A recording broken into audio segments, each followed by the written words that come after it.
What's up, everybody? This is Devin White, linebacker for the Tampa Bay Buccaneers. You're listening to the LCC Network. Go Bucks.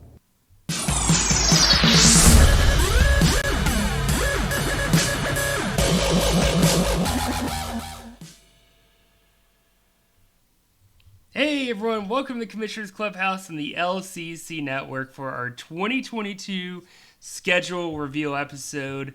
And with me today, I've got one brand new guest, one guest who's still relatively new but been on once before. With me today, for those who don't know, I'm Patrick, one of the commissioners in the league. But we've got Eddie and BP joining us this evening. Eddie, GM of Two Girls, One Cup. BP, Billy to some, GM of Beg for G-Reg. Almost mispronounced that. I slowed myself down. But what's going on, guys? What's going on? And he's only Billy to one me. So in this league, I gotta resort to BP, unfortunately. What's up, guys? It's good to be here for the first time. I know I've been on the After Dark podcast before, but looking to start fresh here and have some fun. Yeah, man, it's good to have you both on. It's this is gonna be a really cool episode. Like a lot of neat things. Of course, like the schedule will be like that's why everyone's listening right now. For those who are listening, but we actually have a major announcement in both the league and the LCC network as a whole, and even the Commissioner's Clubhouse, and that is we are introducing a new podcast to the LCC network as a whole. So while we have LCC After Dark, which is again more of like a lighthearted show to the league and adds a lot of comedic relief, it's great. We have the Commissioner's Clubhouse, which will kind of shift its gears instead of focusing just on everything in the league and covering every single game. We're introducing LCC Game Day, which I'm about to play the intro to right now.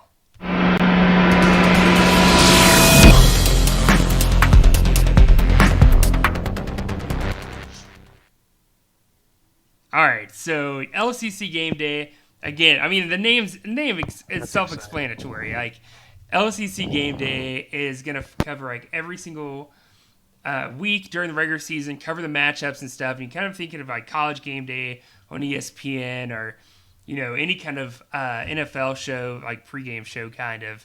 And so the Commissioner's Clubhouse in the regular season will no longer be like a regular show. It'll be more sporadic in the regular season, maybe once a month or something.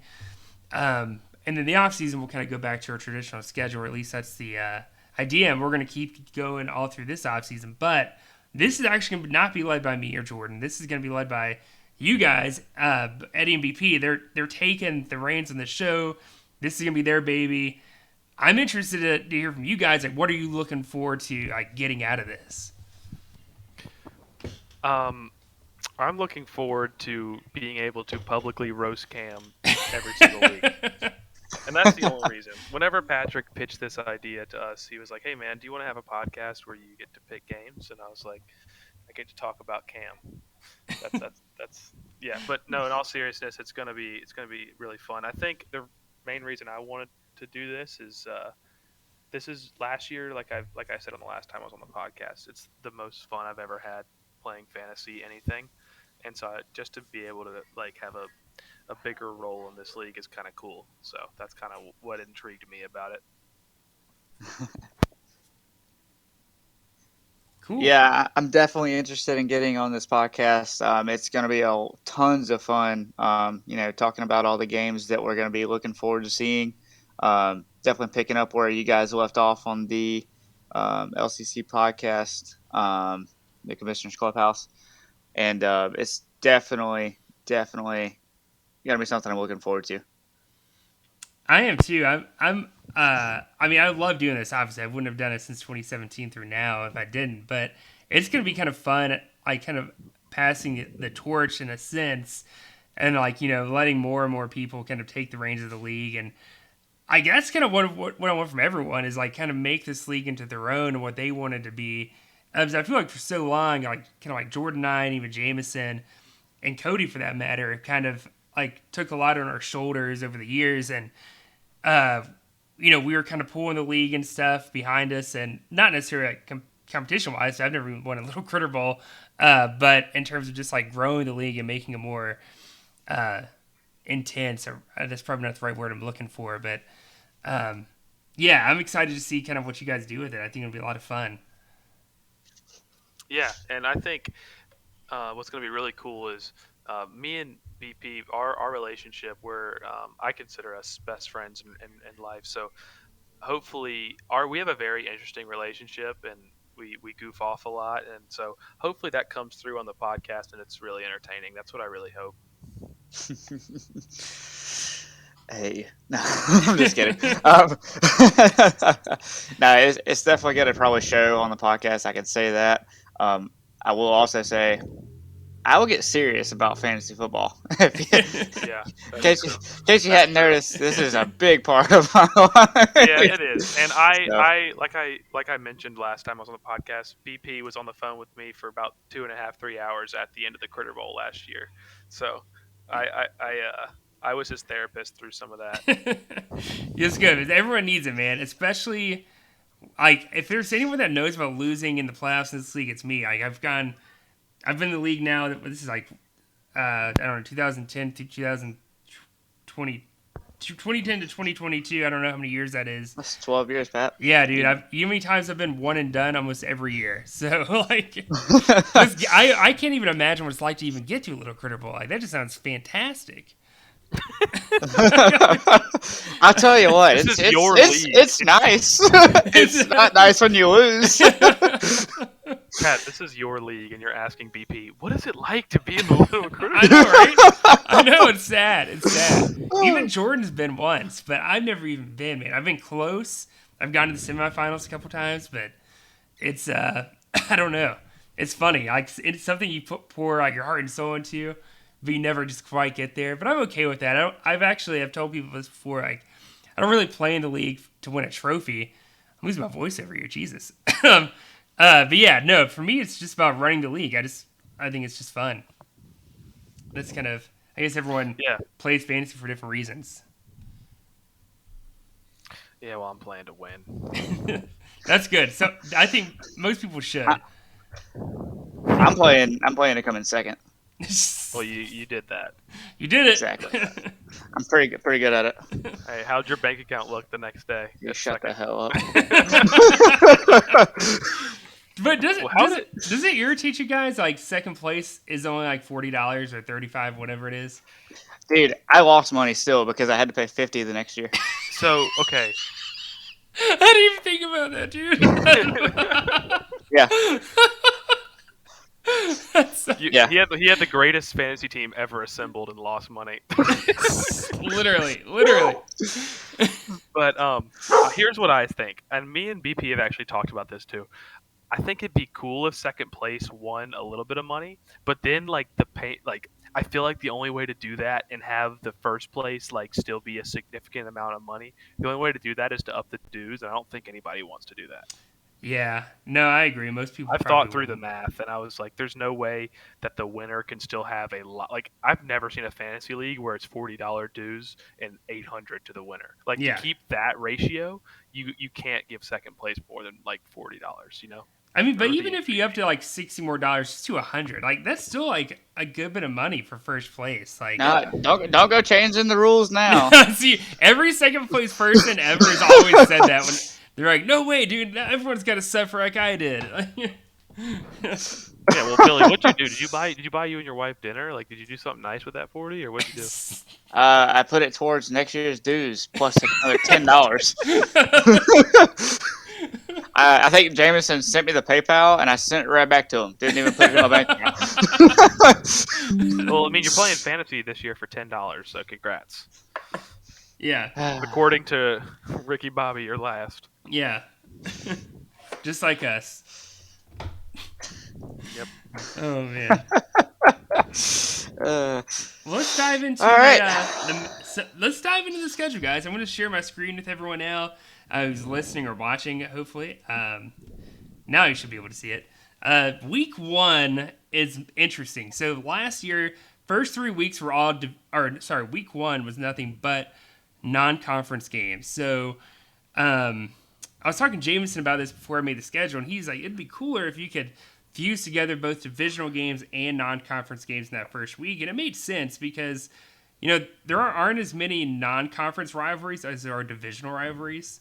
But at the same time, I wanted to keep doing the rematch of each Little Critter Bowl in week 1. So what I did is basically half the league has a divisional matchup week 1. The other half has a non-conference matchup. And the way the structure of the schedule works is if you finish first in your division, then you play all of the first place teams from last year. Not necessarily owner, but first place teams, if that makes sense. So Armando left. We're in the process of... Actually, sorry, we already replaced him. So, that guy is now inheriting that schedule, unfortunately enough for him, learning the league on top of that, which is tough. But then the only exception to that is Cameron won the league and won the now Backyard Conference. So, therefore, Cameron is actually going to have to play UBP instead of you playing Will Watson, just so we can honor the Little Critter Bowl matchup. So that's the only exception to that rule. And then everyone's conference schedule, the way that works is you'll play every team who finished in the same rank as you in their division. So I'll play all the first place teams in our conference, in my conference, that is. And then I'll play all the second place teams in my conference too. And so that means if you finish last in your division, you're going to play all the last place teams. Plus, you're going to play the third best team in the other two divisions within your own conference. So that's the structure of the schedule, at least, before we dive into some of the matchups. But right off the bat, guys, we see game of the week there. Obviously, it's UBP versus Cameron, the Spurs versus Beckford G-Reg rematch of the 2021 Little Critter Bowl. Obviously, that jumps out on paper. That's the primetime game to kick off the season. But are there any other matchups that kind of jump out at you in week 1? I have a really good one, but before I do that, BB, real quick, I don't want you to elaborate at all. Can you just give me a score prediction for your game against Cam? Just real quick. I just want to hear it. What do you want the score to be? I don't want to... Come on, Billy, do it. Come on. Come on. Just say 300 to 250. All right, perfect. Whoa, all right, okay. I hope so. All right, so the matchup that I really, really love is actually within BP's stacked division. But it's Guardians of the Gridiron, Peyton versus Burrow's Body Count, Zach. And I just think that's really intriguing because, one, it's an early indication. It's a first week division matchup for that division that's I think going to be tight all year long. So it's intriguing for that reason. You automatically have a head-to-head against someone else in your division after week 1. That could be at the end of the year, that could be deciding factors, that week 1 matchup, which is crazy.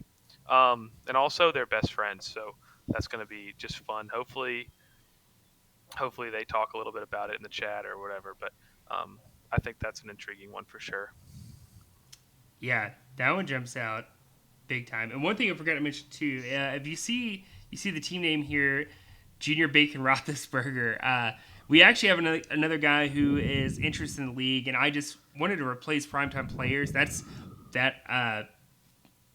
Daquan was in the league. So I just put a person who is interested in the league. They haven't officially joined, and that might not even be their exact logo, but I just put that as a placeholder, so you'll see that throughout the schedule.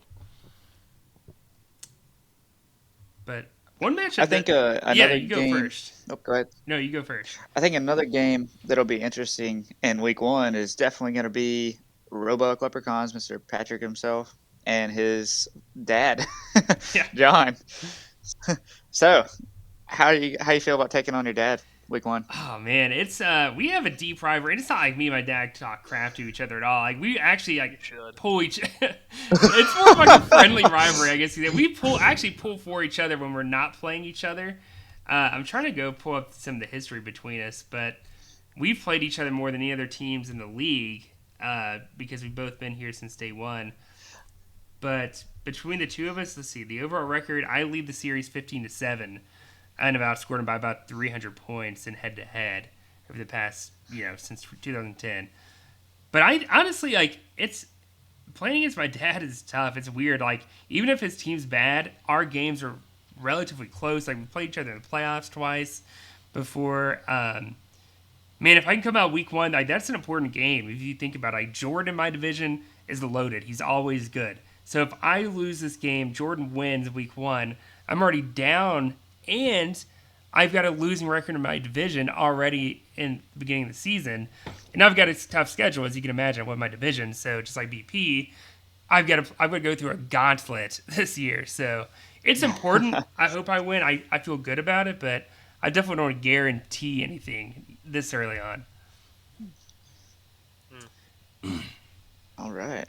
Yeah. One matchup that jumps out to me, too, is actually a non-conference game between Lebatard Lobos and Hunter of Champions. Both guys finished second in the divisions.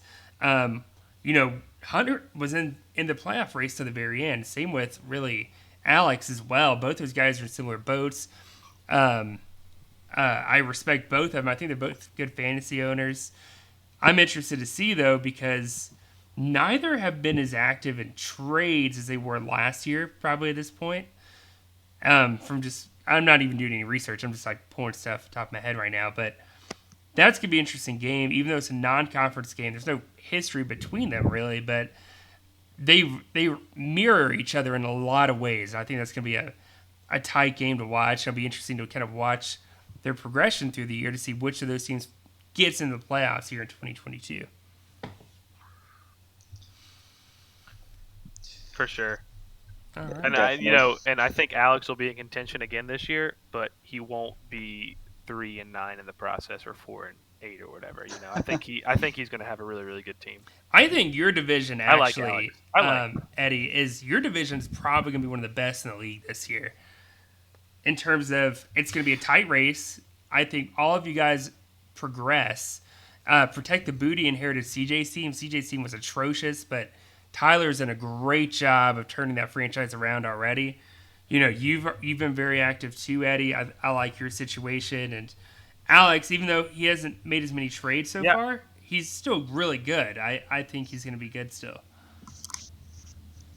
Yeah, I don't know what it is about him, but I just love the way that anytime he's talked to me about fantasy or anytime he's tried to make moves with me, it's just I get a good vibe, if you will, from him. I think I know he knows what he's doing, and so I just always know he's going to be good. And then obviously Jameson's going to be really competitive as well. I don't know much about his brother, but we'll see. Tyler is very interesting in the fact that I'd have to go back and look. I did research on it and texted Jameson, and we were blown away. But long story short, Tyler has a very long history of dominating in the first half of the season and then just plummeting afterwards. So he's usually a guy you don't want to play in the first 6 weeks, but after that, you've got a good chance of beating him, at least historically speaking. So it'll be interesting to see, especially them playing each other week 1, that brother rivalry. They always watch week 1 together anyways and talk crap to each other. So that'll be kind of cool to see, especially draft day if we can get both of them there. Oh, yeah. I feel like another interesting matchup on week 1, just to throw this out there, the Barnyard versus Shuttlecocks. That's both brand new teams. So, yeah. Interesting so names, too. Definitely. That's probably the interesting they'll get to show each other what they're made of. Yeah. I like Shuttlecock's situation better at the moment, at least, in roster. But the Barnyard definitely. Well, has been pretty active. They're set for next year. Yeah, for sure. All right, let's move on to week 2. We were not going to talk about every matchup, obviously, every week. This would be a super long podcast. But week 2 here, game of the week, and this is mentioned last episode, but Jordan and I'm glad I don't have to talk about my own matchup. I will not miss that at all. But, that's going to be really fun. I mean, we've been friends since high school, so that goes back to, like 2008 probably, since we've been friends. Yourself. Yeah, there we go. yeah. But, we both went to Lander together. We're both roommates throughout college and stuff, and we both founded the league together, actually, in high school in a civics class, believe it or not. That tells you anything about the public school system in South Carolina. That's like a thing of legend, man. I know. That's a thing of legend now. Yeah. Like, this league is so big, and it's come a long way, apparently, from what I've heard about the history of it. Like, that's That's like Yes. stuff of legend. Like you guys creating that in the civics class. Yeah, no, we did. And funny enough, I don't want to say this person's name out loud, so I won't do that, but I'll talk about the situation. The teacher was the head baseball coach at our high school.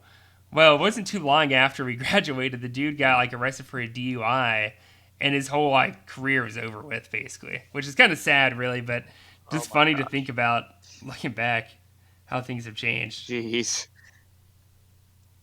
Yeah. That's insane. Don't drink and drive. Lesson learned there on the podcast. But I would have said his name. Yeah, no, I won't do that. I mean, not that he's gonna listen. This is gonna get like 3 million views or anything. If you said his name, this would be the podcast that blew up for no reason. I will say this, Eddie, you may have played against him in JV ball, depending. I don't know where. I probably did. But the high school we went to was Dorman High School. Okay. Yeah, I've played Dorman a few times.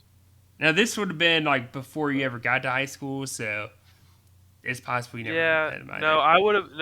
No, because when you were in high school, I was 9. So, so you're actually doing Little League, actually. Jesus. Oh my God, that makes me feel old. So if you got arrested right after you graduated, I was still prepubescent. So. That really makes you feel old, dude.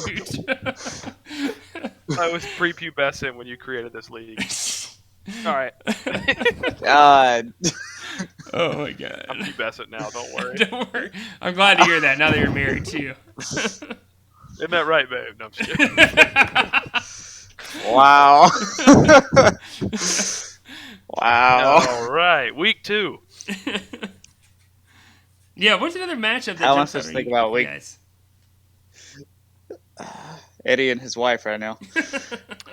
Jeez, man. I don't have any for week 2. I don't have any. BP, you got one? Yeah, I do.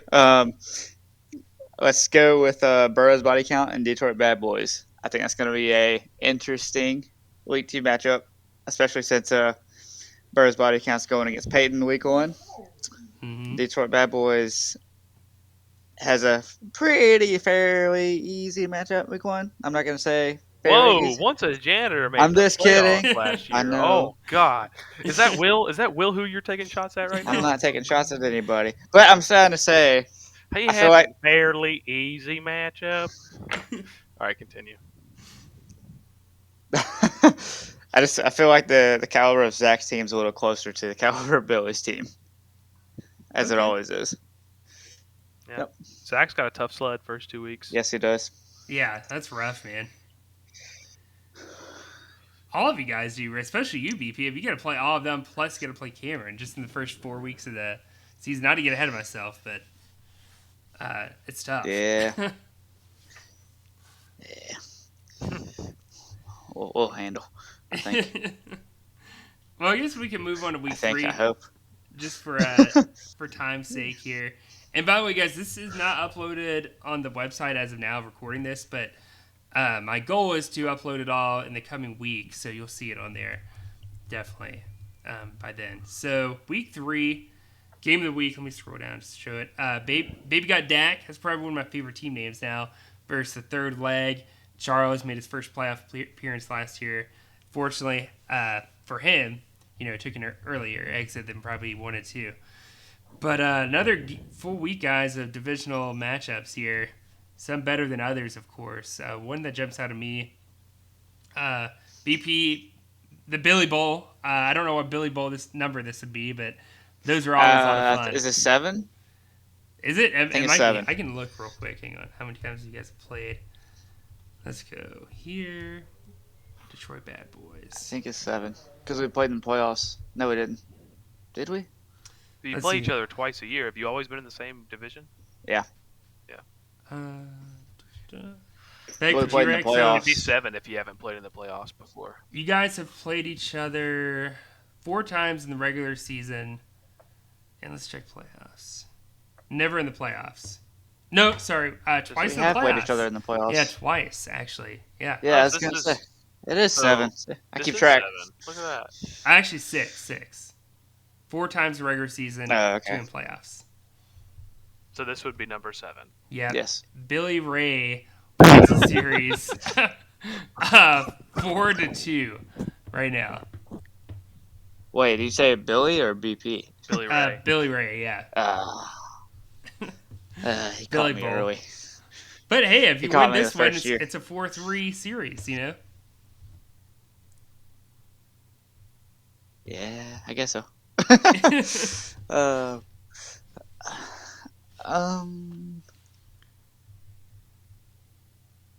was gonna say something, but I don't know what I was gonna say. Okay. Carry on. Yeah, I will say that's gonna be fun. Yeah, Billy, like I could pick you as an intriguing matchup any one of these weeks. Really? Sorry, BP. It's just like you don't let up. Yeah, it doesn't get any easier any given week, honestly. And also, this is another one. I know we gotta keep moving on, but Steel Curtain versus Guardian the Gridiron, I think it's gonna be a great matchup. Yes, definitely. That's gonna be a big test for both of them. Yep. I agree. Peyton's got a tough first 3 weeks. Golly, even when he goes out of division, he's got to play Cody. Yeah. Yep. It's And then he goes right back in division. another interesting matchup: Sandstorm Troopers versus Spurs Body Count.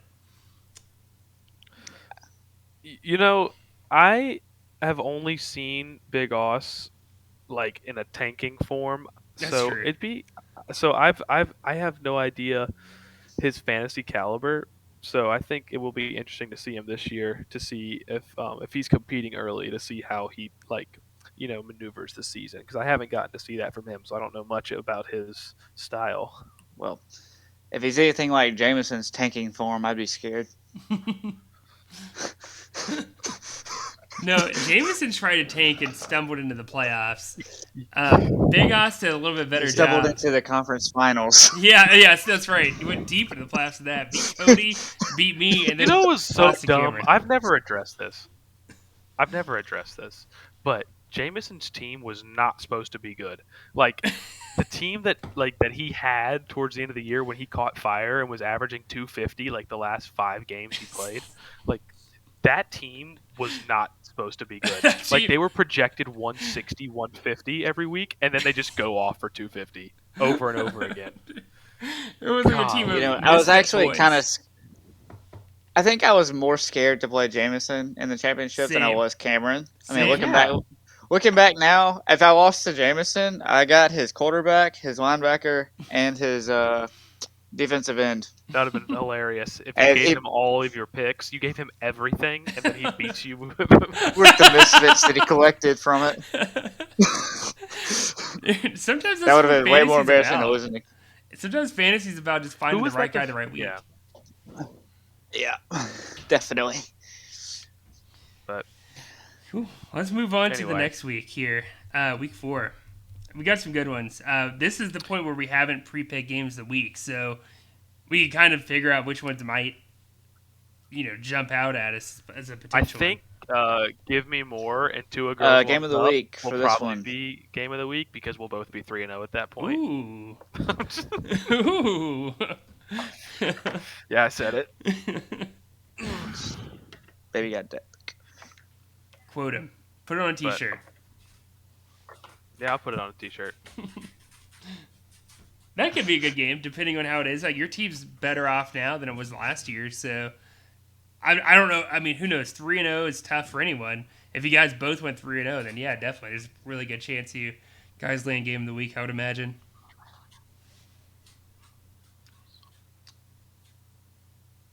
Oh, I already see a big match, a big rivalry. At least both these guys talk so much crap to each other. Cody versus Cameron. The Spurs and Steel Curtain. Yes. Yep.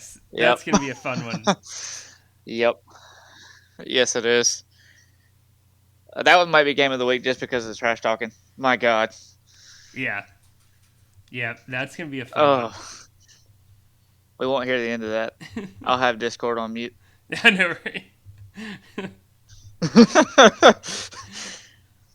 There's some, that's a good one. I'm trying to look at some others here. I play Colby, who I historically struggle against. I'm really worried about that one. Lobatar Lobos, protect the booty. That could be interesting. How do you feel about Colby's new lineup? Man, I tell you what, Colby took his friend to the woodshed and hacked him up. I was like, what is this guy doing? The trades he did? I was like blown away. I was like, everything that Mafali had worked towards getting draft capital, I was like, oh my god, he's like giving away these picks. Like, this is what's happening right now. It was crazy. So yeah, Colby's got a good team. Any other matchups though that jump out for this week? I mean, Guardians of the Gridiron versus Detroit Bad Boys. Yeah. Yep. That whole division. That's always a good matchup. Good matchups here in your guys' division. What is that? The Front Yard West now, I think. Yeah. Yeah, it is. Yeah. Yep. We lost Eddie. Oh, did we? Yes, we did. I looked up and he's gone. Crap. Did he text us? Let's see. No, he hasn't texted us. I wonder if he knows he's out. I guess we'll keep going, and then if you want to text him while we keep rolling. He said Wi-Fi went out. Oh man. No. Okay. Well, tell him join us when he me and can. you. We'll keep rolling until then. So week 5, this is when we get out of divisional play, right? This is going to be pure conference matchups, and there's some good ones. Yes, it is. There's some really good ones. I always love seeing Detroit Bad Boys and Hunter Champions. They have a rivalry. That is becoming kind of like a rivalry, just because they're kind of I don't know. Would you say they're equals, or would you say one's better than the other? I feel like they're close. Well, Hunter Champions beat Billy in the Little Critter Bowl a couple years ago. Oh wait, you mean not Little Critter Bowl? Was it like playoffs or something? I think it was Little Critter Bowl, wasn't it? No, Hunter's never won one, and neither has Billy. Maybe I'm mistaken. Sorry. But I mean, that could be a good game. I mean, I think they're both pretty competitive and equal to each other. I know Hunter's been kind of falling off the past 2 years, but before then, he had like one of the highest winning percentages in league history. Yep. So that'll be a good one. I like that one. I think. Let me see here. Oh, Jordan and Jameson, Afternoon Delights versus Give Me More. I think that. Oh, you know what? I haven't played Jameson's Sound Drop. It's like one of the few that I actually have loaded up right now.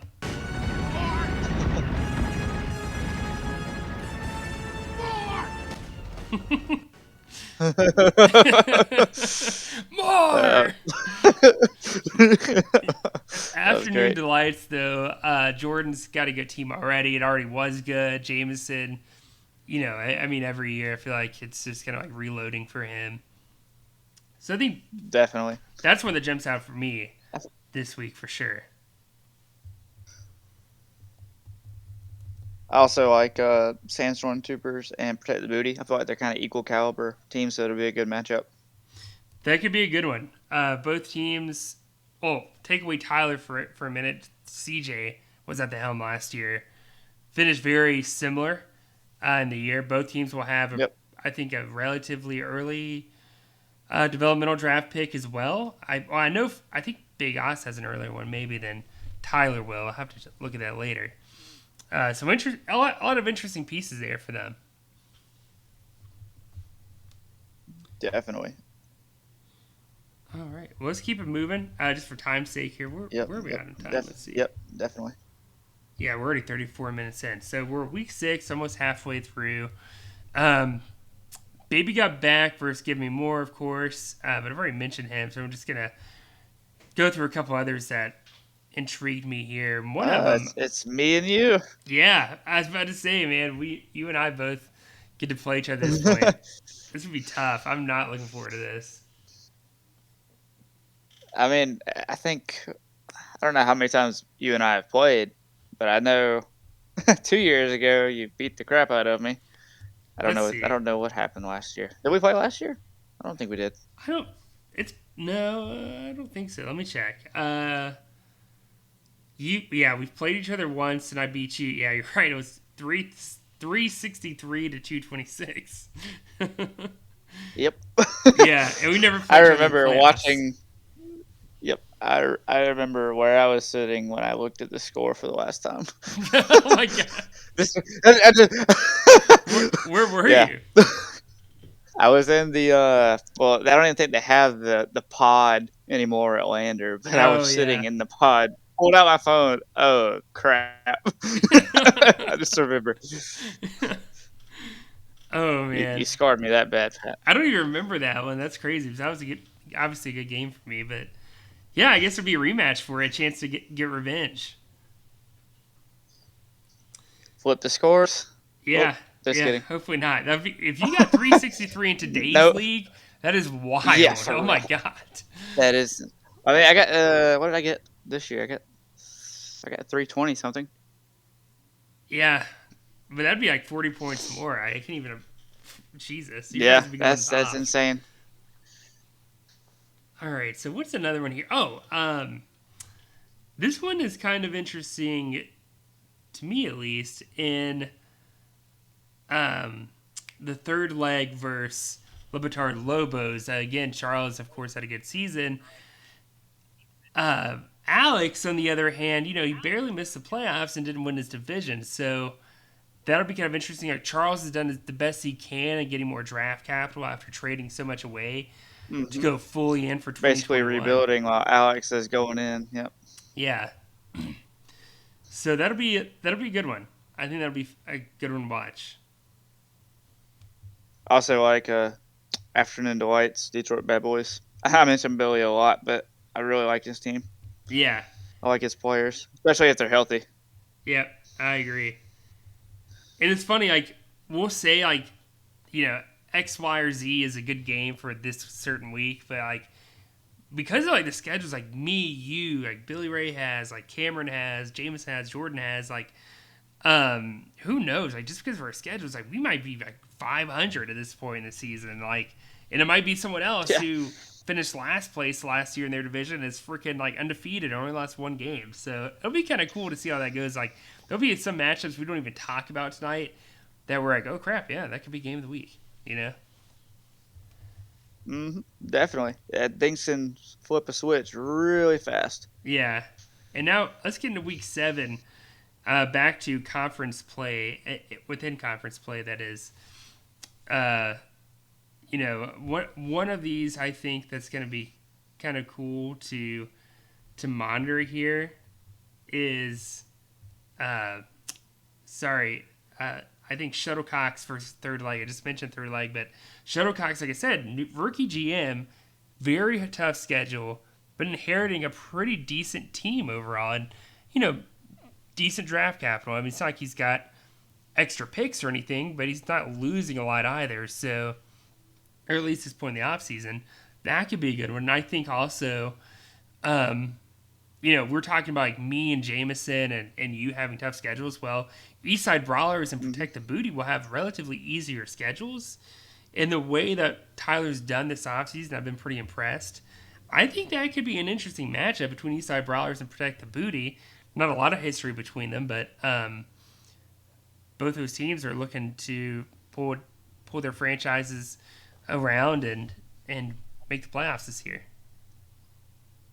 Yeah, definitely. I think that's going to be a good one to watch, especially when it comes to being that mid-season point where somebody's trying to take the edge.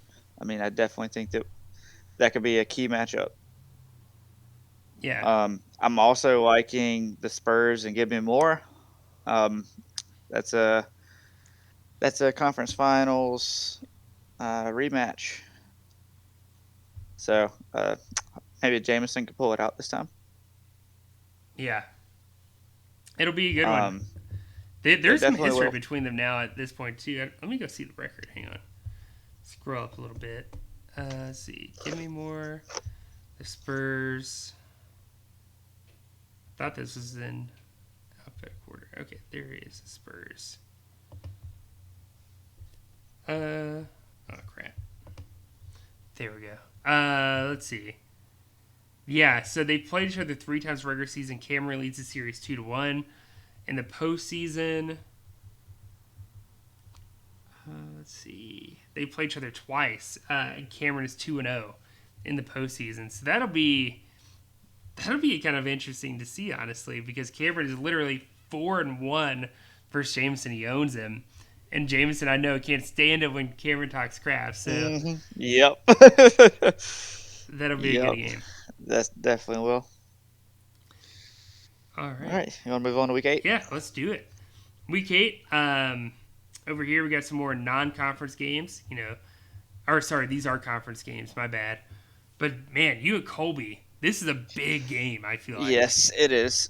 We just basically the trade we made not too long ago was big game changer for both of us. Yeah. And Colby, I just recently inducted into the LCC Hall of Fame. Just a great GM overall. He's been very competitive year after year for the most part. But funny enough, there hasn't been a lot of times where he's made the playoffs in back-to-back years. So, what does that mean for this year? Because he made the playoffs last year, am I right? Let's see. Mr. 3. Yeah, he did. He did, because I played him. I beat him. Last time he made the playoffs. I believe I played him, right? Yes, I think so. Yep. He hasn't made back-to-back playoffs since 2019. So it's been like 3 years. So wow. Tough division too, man. Charles is tough, and your division's loaded, which means making a wild card spot is pretty difficult.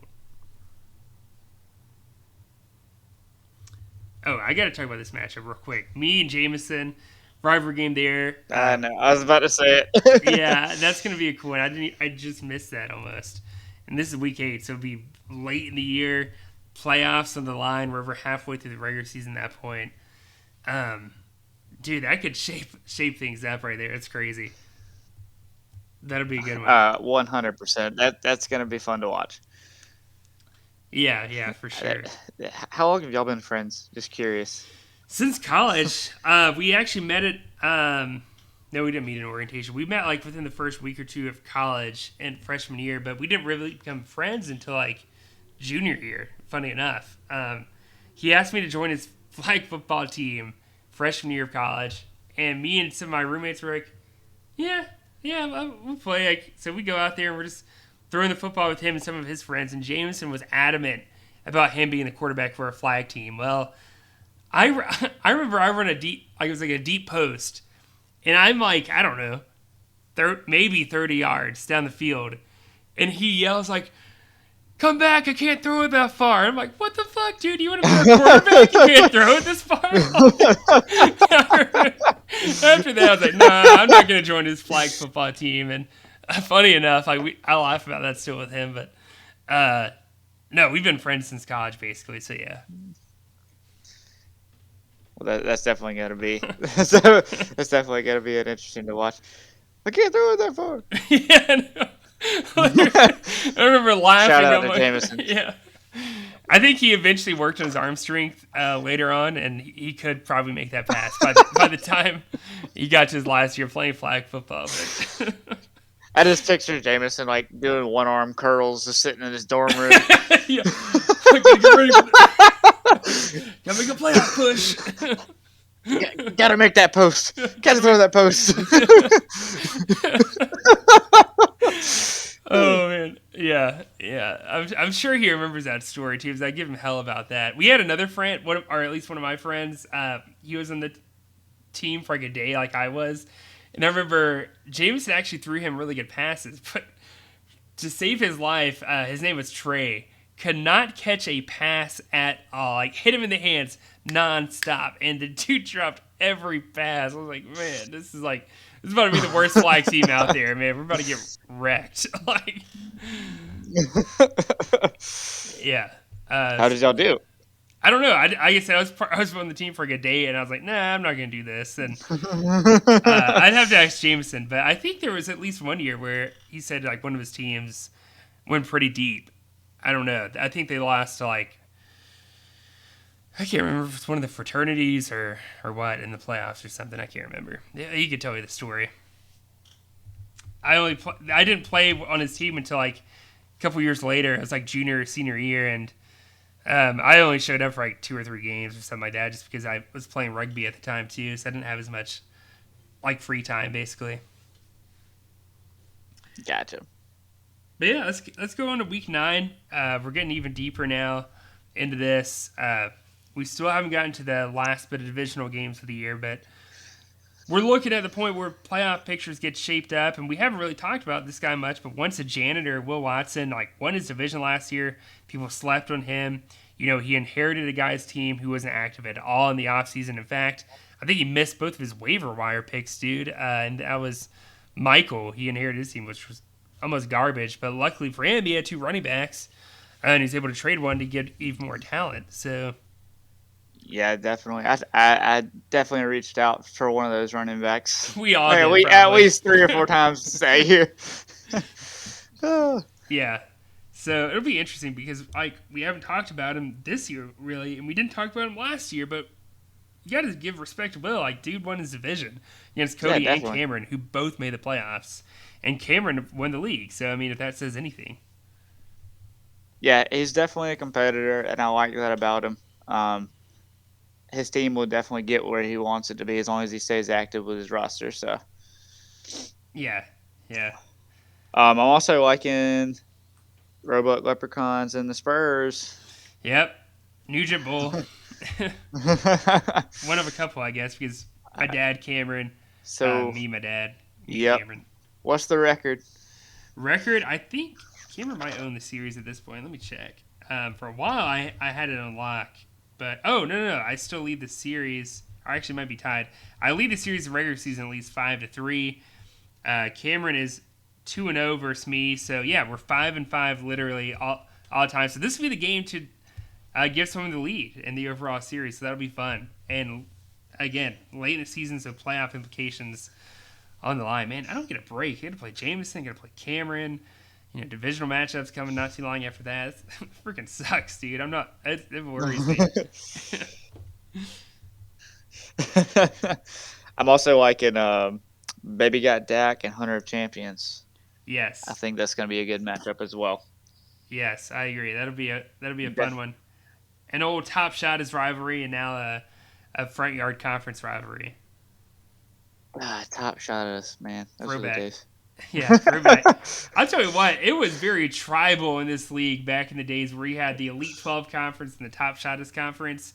For those that may not know, like the league was basically divided between like friend groups and families, which means the rivalries went real deep.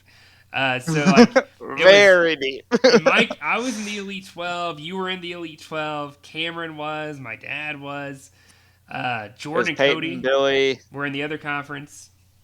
And we would talk crap to each other, man. We were ruthless. I remember between both conferences. So it was like, you guys suck. Like, it was bad. Screw you. Like, and I'm putting it lightly. There was a lot more profanity for sure, but especially between Cameron and Cody. So that. Oh man. it was the Wild West back then. Let me tell you, it was a different league. Yes, it was, and it was a lot more heated too because that was before we split up into the 2-player pools. We had, I was split up into the 1-player. Now we had I said it backwards. You know what I'm saying? Yeah. Now we're 1-player pool. Yeah. So. Especially if you're going against some of the same players on your team. Yeah. That was intense. Yeah, it was. You know, it's interesting. Like, I'm not like against a 2-player pool system by any means. So there's some leagues bigger than ours, and you just have to do it that way. But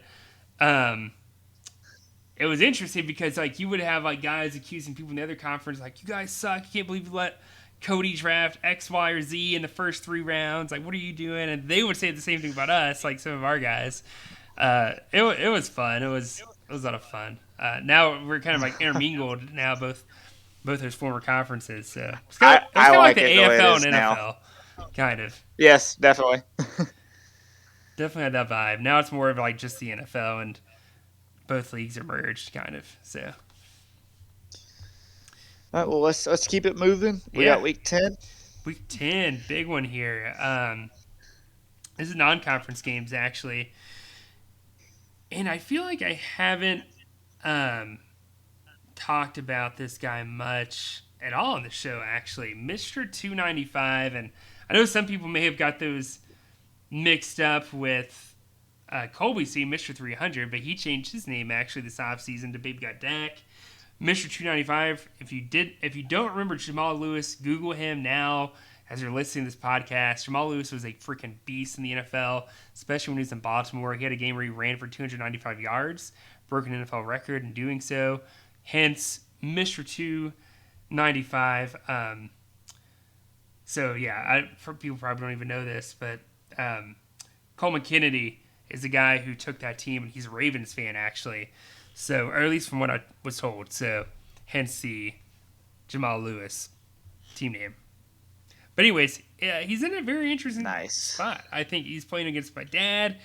You know, he's got a lot to learn. Just like all of the rookie GMs, like BP, you remember your first season in the league. Like, it's kind of overwhelming, dude, all the rules and stuff. Oh, yeah, definitely. 100%. Not knowing, you know, which positions are the best positions to pick up.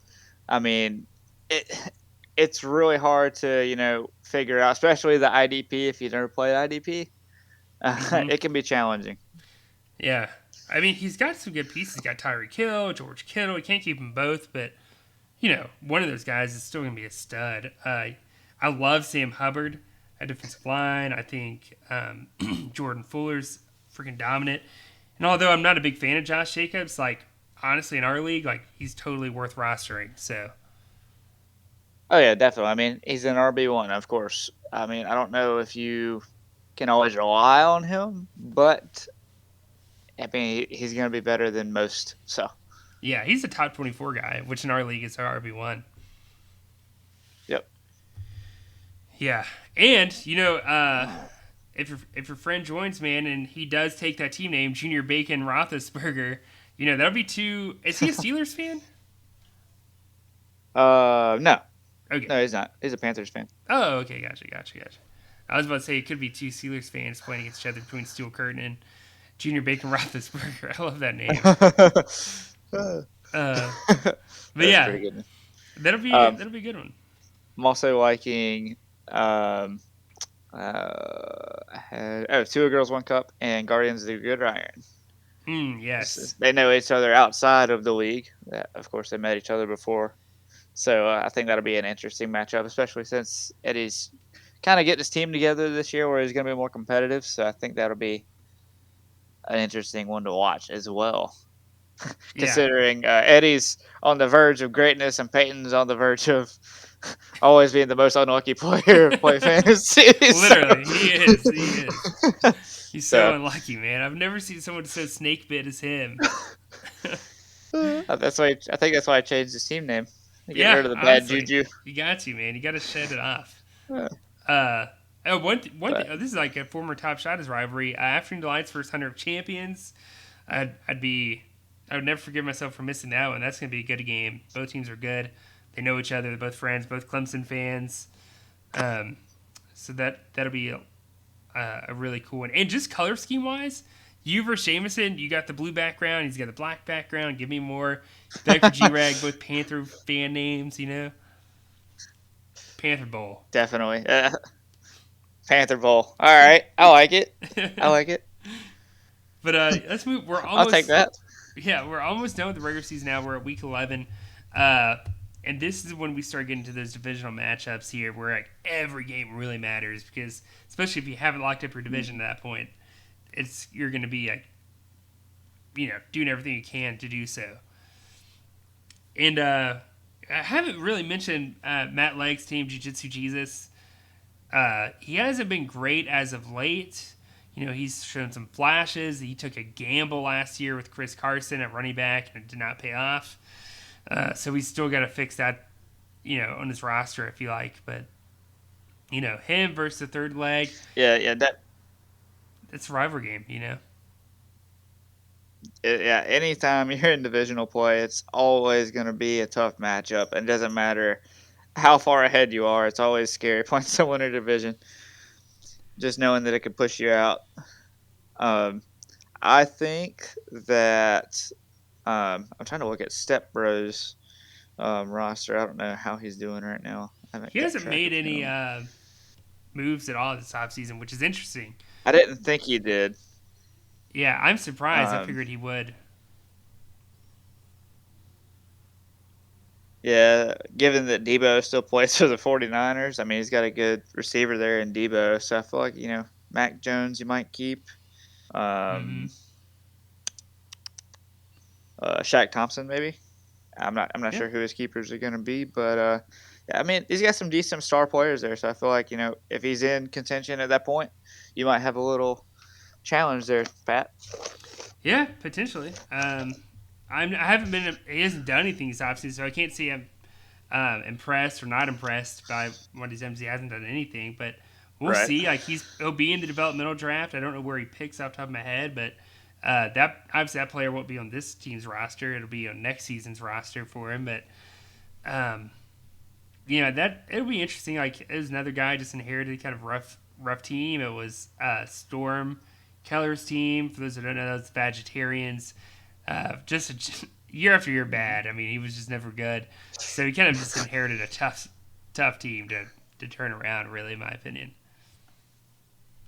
But all the more reason why you got to be active if you do get those kind of teams. Otherwise, you're just going to stagnate and stay that way,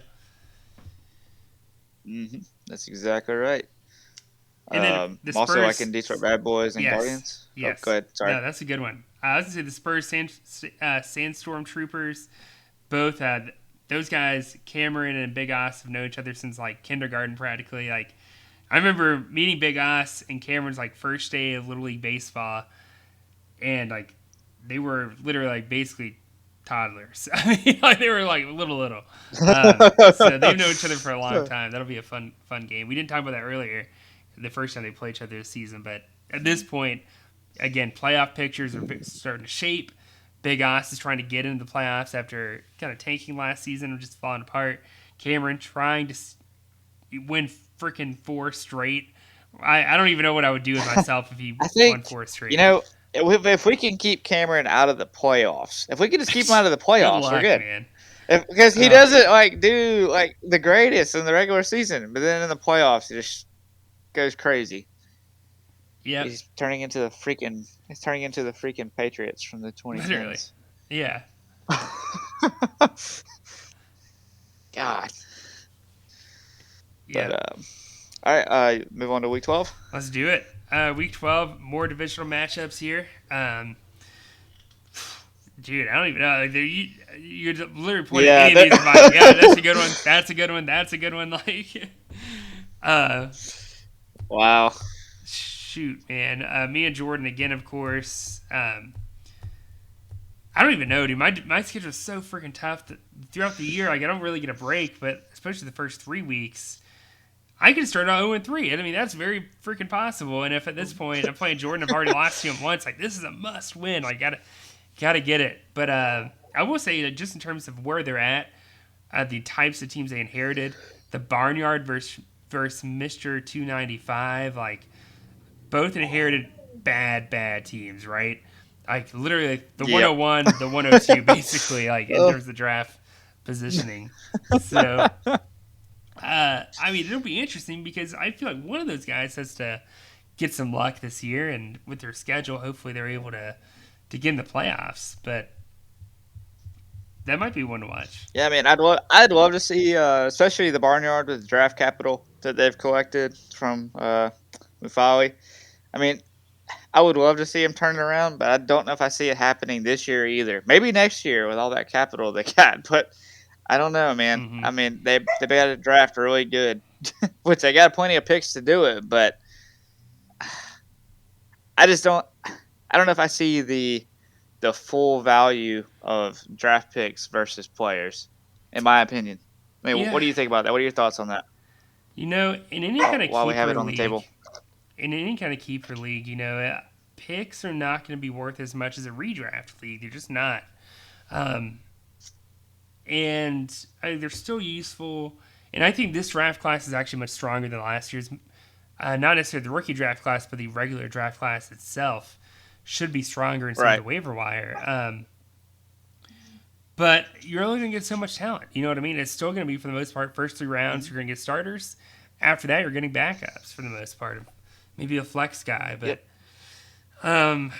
we'll see. We'll see. I mean, he's going to learn, and luckily for him, he's got enough picks to where he can afford to make some mistakes and maybe bounce back the following year, if he sticks around. So, it's a live and learn type situation when you're new to this league. I mean, yeah, definitely. And I want to see this guy stick it out, the Barnyard, just because I know next year I don't want a brand new player with all those picks and not knowing what to do with them. It's going to break my heart when when somebody drafts a receiver the first round. I'm just going to cry.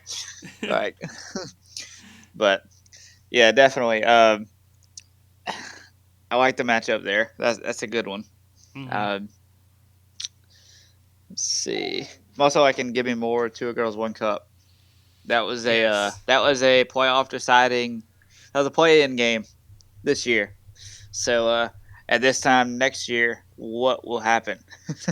Will it be Jameson on the edge again, or excuse me, everyone on the edge again in that division, or is it going to be somebody that takes it home? What kind of situation? Like I said, I think that's going to be surprising. One of the more competitive divisions. Okay, it was technically a competitive division last year, but in the wrong kind of way, right? They all had losing records and were competing for the playoffs at the end of the year. But I think it'll be different this time. I think you'll have at least 2 guys, maybe 3 guys with a winning record at this point in the year, at least at 500 or something. But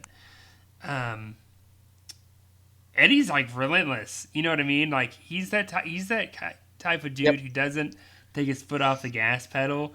And even if Jameson had a 4-game lead on him, Eddie wouldn't lay off the gas. Like, he's coming for him no matter what. So I think Jameson actually has his work cut out for him between his opponents this year. I think it's going to be a fun division to monitor. Yeah, definitely. Yeah, one thing I will say about Eddie is he will do anything it takes to win. Yes. He will give away his entire draft capital. He will trade his entire team away to get the players he needs to win. I mean, yep. And I can't say I completely disagree with that. I think that's a decent strategy, especially if you're looking to win now. Yeah. I mean, that's what I did last year. So. Yep. And think about it. The players you trade for, you can always trade them the next year for more picks. To get what you lost. So. Yep. Assuming that That's their exactly contract hasn't run out, which we'll see that actually this coming year. Some of these guys you won't be able to trade without someone having franchise tag them, which a steep price to pay for one player. I mean, they got to be a god basically to be worth franchise tagging. Yeah, definitely. Well, I have one question real quick while we're on that topic. And it might help other people listening to this podcast. So, there's going to be a complete redraft next year. Is that how it's supposed to work? No, because all the players' contracts are up. It won't be a complete redraft because there's plenty of players who still have 2 years left on their deal.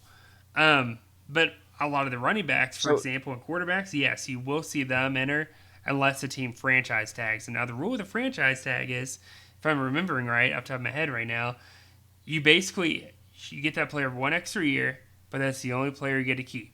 Besides, the guy you get from your rookie deal if you got someone in the rookie draft. So, again, the only really types of teams I foresee doing stuff like that are guys who are either practically in love with a player or they're in such a major rebuild that they can afford to just keep one player, right? Because they know the next year's draft class, there'll be a little more talent, so they can afford just going in with one guy and franchise tagging him. Right. And the last thing I want to clarify with that, so say you trade for a player, they're still in that same 3-year contract, right? So whenever you get them, so for instance, I traded for Jonathan Taylor this year. He has 1 year left on his contract, or is it another 3 years because I have him now? No, you inherit whatever contract he originally had. So if he has, that's what I thought. Okay, 1 year, he's got 1 year. Yeah. Otherwise, before, I was so against it, but people didn't see it at the time. But I knew what was going to happen. It used to be like that, where if you traded a player, their contract reset. But the issue with that is no one ever enters the draft class, and so you end up with draft classes year after year with nobodies, and it's not fun that way, Yep, so definitely. You got to have a way to force people back into the draft pool. Otherwise, it kind of takes the fun out of the draft. So, but we'll keep moving. I totally agree.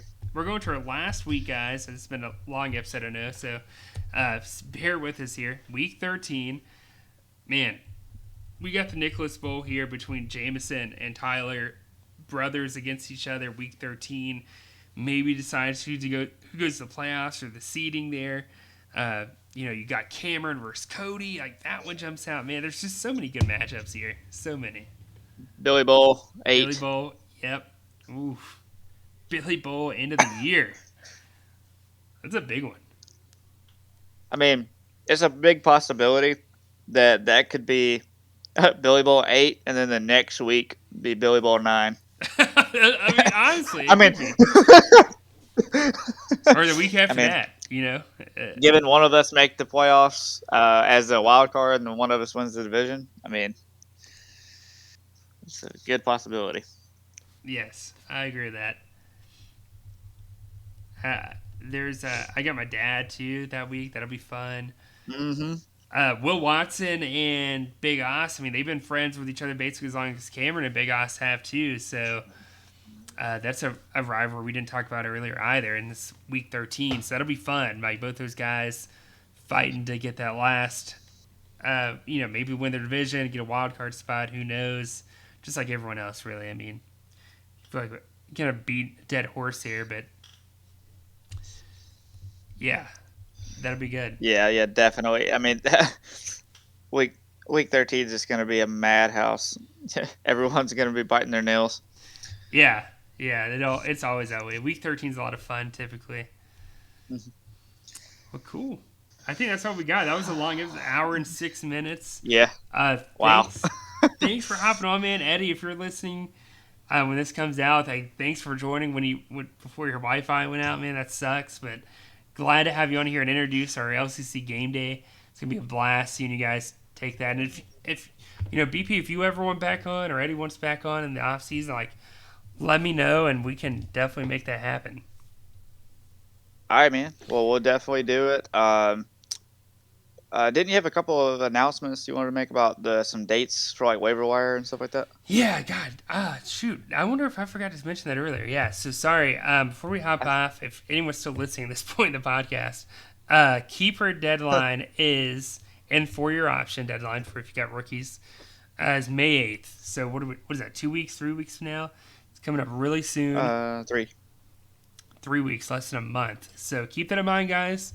That'll be rolling. Coming down the line, so go ahead and start thinking about those keepers. Of course, you can still trade and stuff afterwards, but definitely gets harder to do so after that point. Right. Anything you want to add before we for hop keepers? I'm not really. I mean, I think we covered it all. It's looking good. I look forward to doing the LCC Game Day podcast, and hopefully we'll hop on some more in the off season, man. Yeah, I'm looking forward to it. You guys have a great weekend, and we'll catch you guys next week. See ya. See ya.